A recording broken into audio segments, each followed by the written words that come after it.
Thank you for joining this week's C.A.S.E Storytime. We are excited to welcome special guests Jockey International Chairman and CEO Debra Waller and her son Will Waller. Debra is an adoptee and the founder of Jockey Being Family Foundation. C.A.S.E is honored to be a long-standing partner of Jockey Being Family. Their commitment to improving the lives of families is unwavering.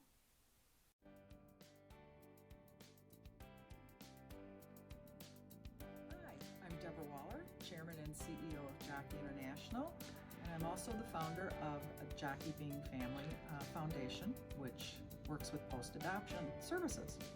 I am going to read today Norman Bridwell's Clifford's Big Book of Stories, and the story I chose is Clifford's Good Deeds.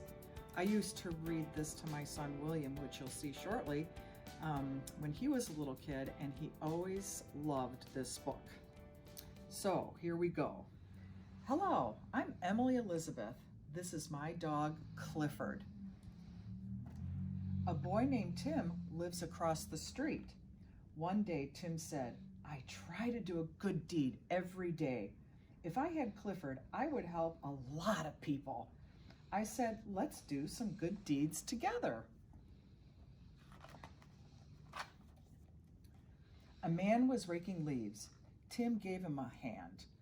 Then we helped him put the leaves in his truck. I didn't know that dry leaves made Clifford sneeze. The man said he didn't need any more help. We went down the street. We saw a lady painting her fence.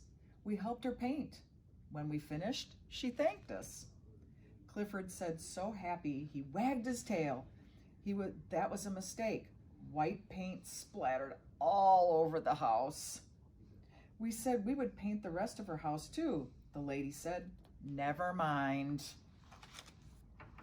Then we saw an old lady trying to get her kitten down from a tree. Tim said, "Clifford, get the kitty." Clifford bent the limb down so the lady could reach her kitten. But his paw slipped. Clifford moves pretty fast for a big dog. The lady was glad to get her kitten back. It didn't take us long to find our next good deed to do. Somebody had let the air out of the tires of a car. The man asked if we could help him. Tim took a rubber tube out of the car and stuck it onto the tire valve. Then we told Clifford to blow air through the tube. Clifford blew, but he blew a little too hard. The man felt better when we took his car to the garage. We saw a small paper boy. So he was so small we couldn't throw the newspapers to the step. Clifford gave him a hand. I mean a paw. Clifford was so strong. Nothing seemed to go right for us. All our good deeds were turning out wrong. Then we saw a terrible thing. A man was hurt and laying in the street. Nobody was helping him. Tim said, "You should never move an injured person." Clifford didn't hear him. He picked the man up. He started to find a doctor. Oh dear. We helped the man get their cable back down the manhole. Tim said, "Clifford, maybe you shouldn't help me anymore." Clifford felt very sad. He had tried so hard to do the right things. We headed for home. Suddenly we heard someone shouting, "Help! Fire!" The house on the corner was on fire. Tim ran to the alarm box to call the fire department. Clifford ran to the burning house. There were 2 little kids upstairs. With Clifford's help, we got them out to safety. Luckily, there was a swimming pool in the yard. Clifford put out the fire just as the firemen were arriving. The fireman finished the job and thanked us for his help. That afternoon, the mayor gave us each a medal for our good deeds. Of course, Clifford got the biggest medal of all. And that is the end of Clifford's good deeds for the day.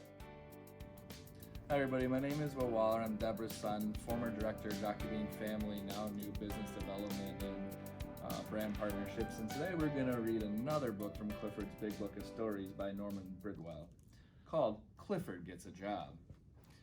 Hello, I'm Emily Elizabeth, and if you don't live on my street, you may not know me or my dog Clifford. He's a lot of fun to play with. There is one bad thing about Clifford. He eats a lot of dog food, and a lot of dog food costs a lot of money. We were spending all our money for dog food. Mother and Daddy didn't know what to do.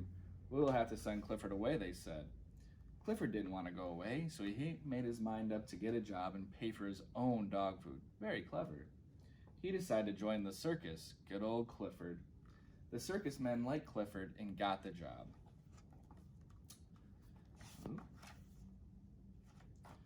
But they put him in the sideshow, and he sat there and people just looked at him. Clifford wanted to do something. He peeked into the tent and he saw little dogs doing tricks. Clifford wanted to do tricks too. So he ran into the tent. He tried to jump through the hoop, just like the little dogs. It didn't work. In the next ring, Clifford saw a little dog riding a pony. Clifford thinks he can do anything a little dog can do too. But he can't. The circus man was so angry he asked Clifford to leave. Don't worry, I said. You can get another job elsewhere. So we went to see the farmer. The farmer thought Clifford would be a good farm dog. He said Clifford could work for him. First, Clifford rounded up the cows. Then Clifford brought home a wagon full of hay. He was doing so well. And then he saw a rat running to the barn. Clifford knew that rats on a farm were very bad, so Clifford chased the rat. Clifford and I started home. We felt very bad. Everything had gone wrong.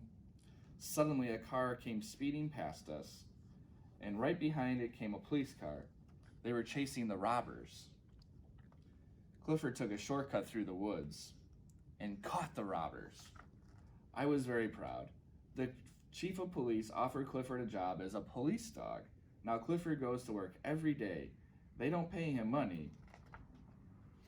Every week they send Clifford a lot of dog food, so now we can keep him. Isn't that wonderful? Good old Clifford. And that's the end of Clifford's Good Old Stories.